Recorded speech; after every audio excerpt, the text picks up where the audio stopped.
ভারতপক্ষে ভূমি স্পর্শ করে না। বৈশ্বিক বিস্তৃতি বাংলাদেশ, ভারত, নেপাল, ভুটান, শ্রীলঙ্কা, মিয়ানমার, দক্ষিণ চীন ও থাইল্যান্ড পর্যন্ত। বিশ্বব্যাপী হুমকি না হলেও অনেক ক্ষেত্রে স্থানীয়ভাবে বিরল দর্শন, ফলে IUCN এদের ন্যূনতম বিপদগ্রস্ত পাখি হিসেবে শনাক্ত করেছে। পাখিটির গড় দৈর্ঘ্য 23 থেকে 25 সেন্টিমিটার।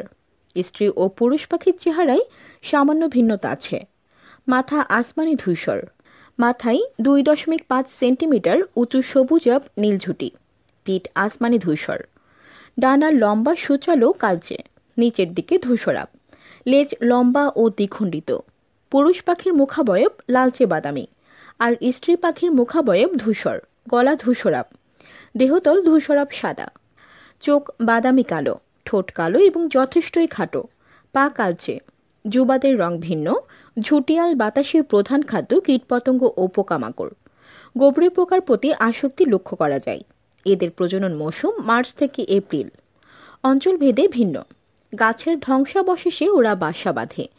ডিম পাড়ে 3 থেকে 5টি। ডিম ফুটতে সময় লাগে 15 থেকে 17 দিন।